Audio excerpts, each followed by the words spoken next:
MP board वार्षिक परीक्षा 2024 कक्षा 11 फसल उत्पादन एवं उत्थान शास्त्र के इम्पोर्टेंट क्वेश्चन आंसर्स इस वीडियो में कवर किए गए हैं। यह वीडियो का तीसरा पार्ट है। अगर आपने पहला दूसरा देखा नहीं है तो वो डिस्क्रिप्शन बॉक्स में मिल जाएगा। क्वेश्चन नंबर पहला हो जाएगा, किसी के व्यवसायीकरण की आवश्यकता क्यों है, कोई दो कारण लिखिए। बा में आ जाएगा, मिश्रित खेती के 4 लाभ लिखिए। उत्तर हो जाएगा, कृषि के व्यवसायीकरण की आवश्यकता के निम्नलिखित कारण हैं।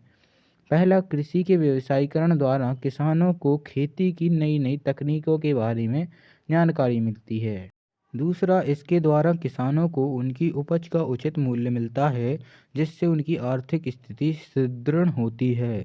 तीसरा, कृषि को व्यवसाय का रूप देकर किसानों का गांव से शहर की ओर पलायन रोका जा सकता है।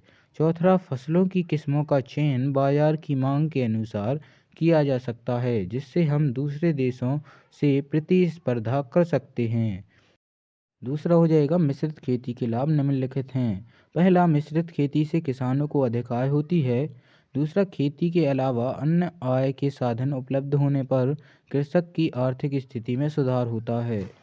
तीसरा, दूध दही मक्खन क्रीम आदि पौष्टिक आहार पशुओं से प्राप्त होते हैं। चौथा, अधिक आय होने से कृषक का सामाजिक स्तर ऊंचा उठता है। पांचवा, भूमि का पूरी तरह से उपयोग होता है।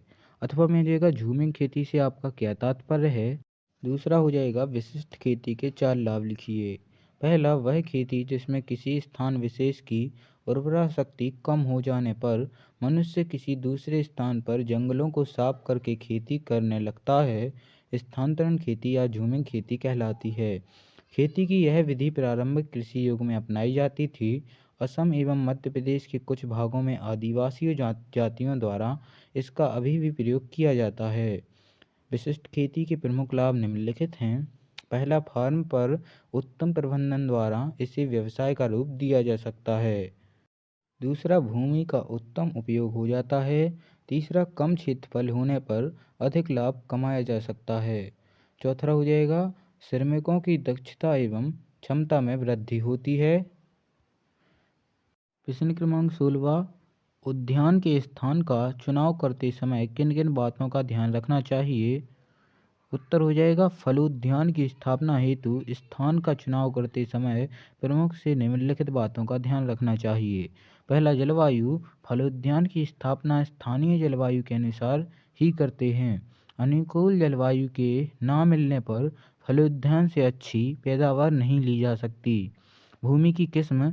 जिस स्थान पर उद्यान लगाना है, यहाँ की भूमि उत्तम जल निकास वाली हो एवं उपजाऊ भी होनी चाहिए। प्रायः सभी प्रकार के बागों में दोमट मिट्टी सर्वोत्तम रहती है। बाग लगाने के लिए ऐसी भूमि का चयन कदापि नहीं करना चाहिए जहाँ मिट्टी दलदलीय, अम्लीय एवं रेतीली हो। अगला हो जाएगा, सिंचाई का उचित प्रबंधन। बाग के लिए चयन की गई भूमि के पास सिंचाई का उचित एवं निजी प्रबंधन होना चाहिए। इसके बाद आ जाएगा, जल निकास का उचित प्रबंधन। फलोद्यान के लिए जहाँ तक संभव हो ऊंचे स्थान का चयन करना चाहिए। यदि निचले स्थान का चयन करना पड़े तो आवश्यकता से अधिक पानी को ध्यान से बाहर निकालने की उचित व्यवस्था कर लेनी चाहिए। इसके बाद आ जाएगा, भूमि का समतल होना। उद्यान लगाने वाले भूमि का समतल होना चाहिए। यदि भूमि समतल नहीं है तो उद्यान में वृक्षारोपण से पहले भूमि को समतल कर लेना चाहिए। इसके बाद हो जाएगा, बाजार एवं यातायात की सुविधा। उद्यान के फलों की बिक्री हेतु बाजार एवं यातायात की सुविधा पास में हो, ताकि फलों एवं सब्जियों को शीघ्र से शीघ्र एवं कम खर्च में बाजार तक पहुंचाया जा सके।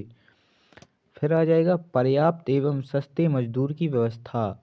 उद्यान ऐसे स्थान पर होना चाहिए जहां विभिन्न प्रकार की क्रियाओं को करने के लिए मजदूर समीप, सस्ते और पर्याप्त संख्या में मिल जाएं, जिससे कि सभी कार्य समय पर एवं कम खर्च में संपन्न हो सकें। अथवा में देगा, बाग का रेखांकन क्यों आवश्यक है तथा रेखांकन की 3 विधियों का वर्णन कीजिए।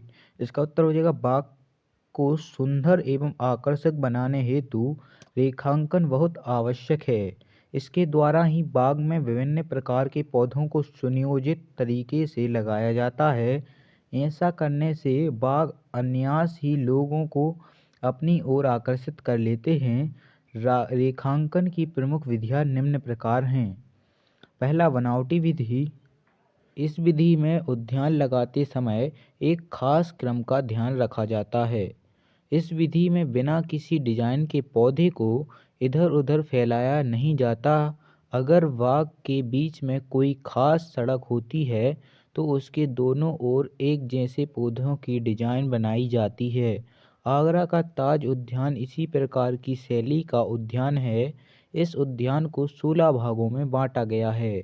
इसके प्रत्येक भाग में सुंदर हरियाली, अलंकृत झाड़ियाँ एवं पौधे तथा फूल लगे हुए हैं। मुख्य रास्ते के दोनों ओर एक ही प्रकार के पौधे लगे हैं तथा दोनों ही ओर वर्षीय पौधे की क्यारियां बनी हैं, जिनके प्रत्येक मौसम में फूल वाले पौधे लगाए जाते हैं। इस प्रकार के बाग की बाउंड्री प्रायः ईंटों या पत्थरों की बनाई जाती हैं। दूसरा, प्राकृतिक विधि। इस विधि से बाग का रेखांकन इस प्रकार किया जाता है कि उसमें प्राकृतिक दृश्य उत्पन्न हो जाए। इस विधि में बाग में प्राकृतिक अवस्था में पौधे, पहाड़, नदियाँ, पानी के झरने, चट्टान, पुल आदि बनाए जाते हैं, जो प्राकृतिक दृश्य बनाकर बाग को सुंदर बनाने का काम करते हैं।